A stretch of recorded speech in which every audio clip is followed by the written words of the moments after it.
Hello, my name is Anna Snider, and I'm a horticulture educator at Cornell University Cooperative Extension in Westchester County.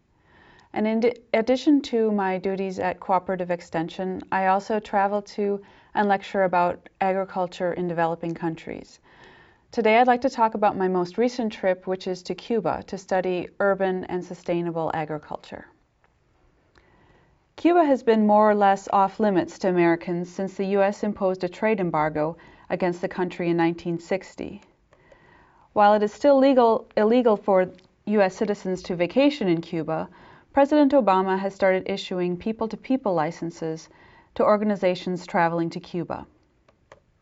If you travel with one of these organizations with a people-to-people license, it is possible to travel to Cuba legally on a full-time program that includes a cultural exchange. Many organizations are taking advantage of this and offering programs on subjects such as art and architecture, tours of schools and hospitals, and, as we studied, agriculture. Agriculture has been an important part of the Cuban economy from the very beginning, and to study the history of Cuba is to study the history of Cuban agriculture. In addition to a unique system of agriculture, Cuba also offers colonial architecture, beautiful beaches, and friendly people. Besides a visa and a sponsoring organization, travel to Cuba requires an open mind and an ability to deal with last-minute changes. When you see photos like this of Cuba, you may think that the country is stuck in the past, but Cuba's innovations in sustainable agriculture far outpace those of the United States. Because of the U.S. trade embargo against Cuba and the fall of the Soviet Union, it has become difficult to obtain things like new cars and farm equipment. Cubans are very resourceful with materials and have kept old Soviet tractors working long after their original parts have broken down. Cuba is an interesting place to study urban and sustainable agriculture because of the unique socioeconomic conditions that exist there. It is possibly the only place on Earth where sustainable agriculture is practiced on a national scale. Cuban agriculture used to be very input-intensive, comparable to agriculture in the United States. The main export crop was sugarcane, which consumed 4/5 of the arable land, leaving only 1/5 for food production. Before 1959, Cuba produced less than half of its own food, but with structural reforms, currently Cuba imports only 16% of its food. After the Cuban Revolution in 1959, until the collapse of the Soviet Union in the 1980s, Cuba's agriculture was undergoing rapid modernization. Most farms were large-scale and capital-intensive. These farms focused on a monoculture and resembled large farms in California more than they resembled traditional farms throughout the rest of Latin America. Here we see a monoculture of sugarcane production. The U.S. trade embargo forced Cuba toward trade partners in the Soviet bloc. Cuba was able to export sugar to these countries at above the world price and import petroleum and fertilizers. This export situation made it cheaper for Cuba to grow a monoculture of sugarcane and import food crops rather than grow food crops domestically. With the collapse of the Soviet Union, the 1990s saw the use of fertilizers and pesticides in Cuba plummet, and Cuba descended into a food crisis. Cuban farmers had access to only a quarter of the fertilizers that they had previously used, and harvests decreased substantially. Food imports also fell by more than half, and for the first time in decades, signs of malnourishment were seen in the people. Cuba's post-revolution population was well educated, with the highest proportion of scientists in Latin America. The government called on these scientists to solve the problems facing Cuban agriculture and to quickly switch research from capital-intensive methods to knowledge-intensive, low-input production. Within a decade, Cuba was able to feed its people at the same level it had before the crisis without the use of chemical fertilizers. Now Cubans can buy fresh fruits and vegetables at private and government-run farmers markets located throughout the city, such as the one we see here, which is associated with a neighboring organic garden. Cuba's Ministry of Agriculture now criticizes the classical model of agriculture, which is based on modern methods of conventional agriculture. The classical model is dependent on imported fertilizers and pesticides, is highly vulnerable to international markets, drives rural-urban migration, degrades the soil through compaction, erosion, and salinization, and promotes pesticide resistance among insect pests and crop diseases. Instead, the Ministry of Agriculture began promoting the alternative model of agriculture based on low inputs and sustainable production. The alternative model focuses on organic soil amendments, biological pest control, and animal traction instead of heavy machinery.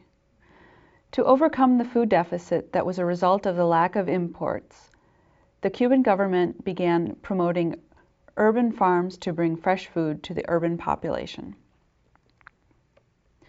With the revolution came a series of agricultural reforms. Large plots of lands were nationalized. Landowners were able to keep some of their land, but the government also granted some of this land to campesinos who had farmed there before.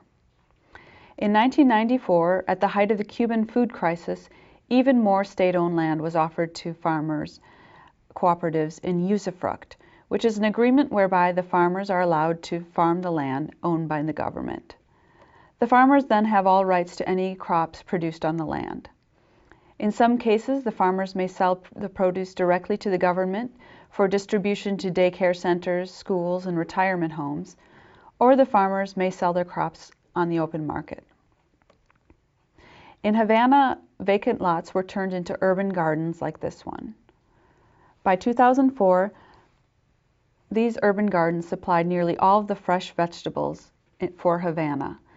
Cooperatives also exist in rural areas, such as the Moncada Cooperative that we visited in Pinar del Rio. The Moncada Cooperative produces coffee for domestic and export, and also provides a doctor's office and schools for its residents. About 45% of the nation's farmland was offered to cooperatives under an agreement of usufruct. UBPC, or Basic Unit of Cooperative Production, indicates that this organization is a cooperative. Monthly wages are generally quite low in Cuba, but the population is provided with basic food staples. Each household is given a libreta de abastecimiento, or supplies booklet.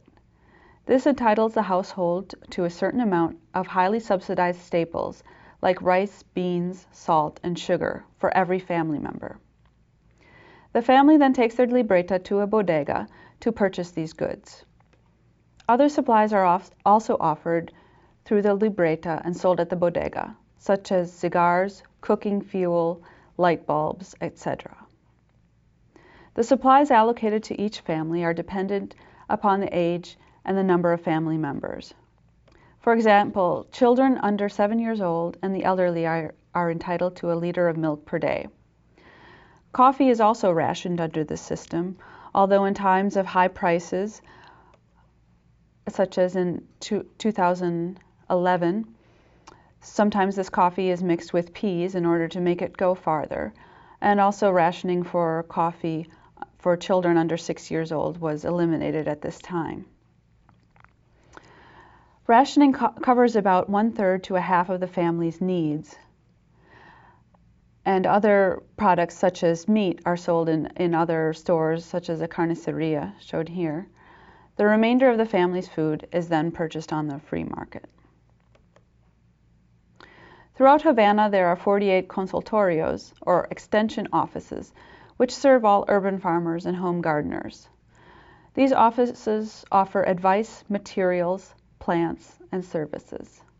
Any farmer or gardener can visit these offices and buy seeds, biological pesticides, or supplies at subsidized prices.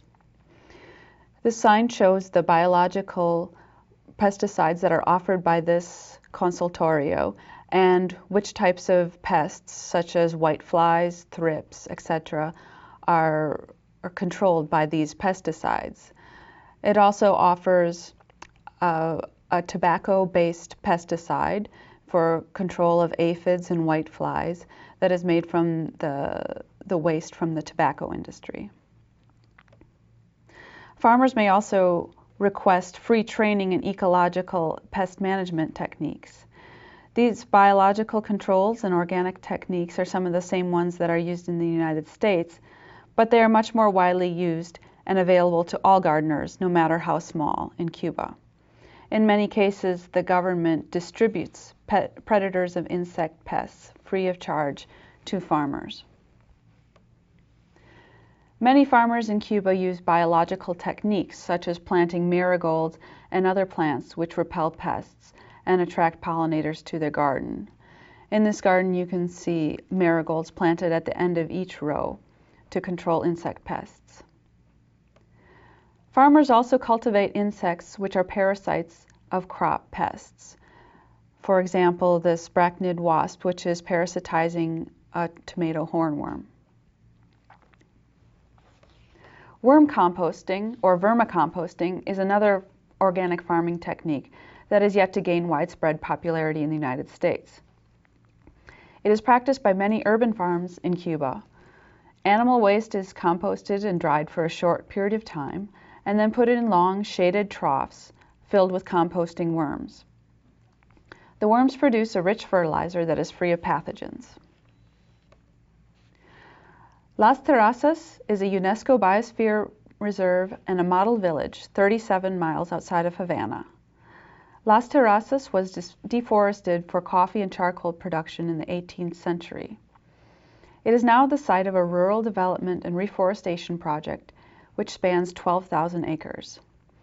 It is a model community for progressive land use, ecological study, and ecotourism. The reforestation project consists of 20 native tree species, as well as several exotic species such as teak, mahogany, and eucalyptus, which are harvested for lumber. 3,000 people are involved in the reforestation project, and now ecotourism is the main activity of the people living in the area. The Buena Vista coffee plantation was located in the area that is now Las Terrazas. Coffee beans were put in the terraces, shown here, and ground in a large coffee grinder. Extensive erosion and hurricane damage put an end to coffee production in Buena Vista, and now the area has been reforested and preserved for education and tourism. Fundación Antonio Núñez is a Cuban organization located in Havana that promotes permaculture. Permaculture is a philosophy of a closed system of food production in which integrated farming techniques mimic natural ecosystems. The core values of permaculture are care of the earth, care of the people, and setting limits to the population and consumption.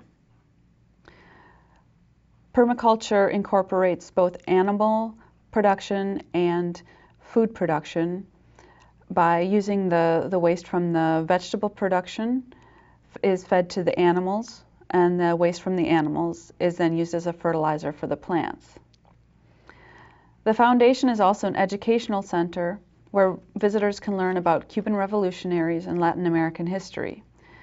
Here we see portraits of Raúl Castro and his wife Vilma Espín, and Che Guevara, an Argentine revolutionary who was a leader in the Cuban Revolution.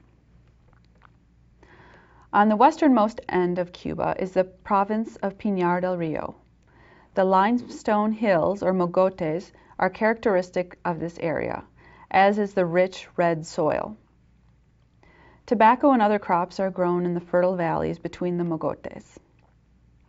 Pinar del Rio produces 70% of Cuba's tobacco crop, most of which is used to make cigars.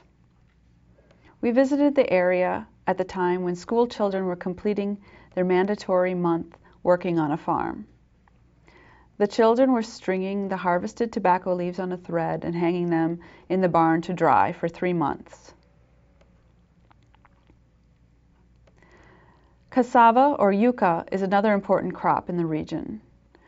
Yucca is a starchy root crop that is an important part of the diet of many tropical countries. In Cuba, yucca is prepared like potatoes and could be mashed, boiled, or fried. The land is cultivated by animals rather than by heavy machinery. This is due in part because of the ideology of the farmers that animal traction better preserves the structure of the soil, and in part because tractors and tractor parts are in short supply. Time will tell if this ideology will survive once these supplies become more available in Cuba. If you are interested in visiting Cuba, you should contact an organization that has a people-to-people license, such as the Center for Cuban Studies, which is located in Manhattan. Thank you.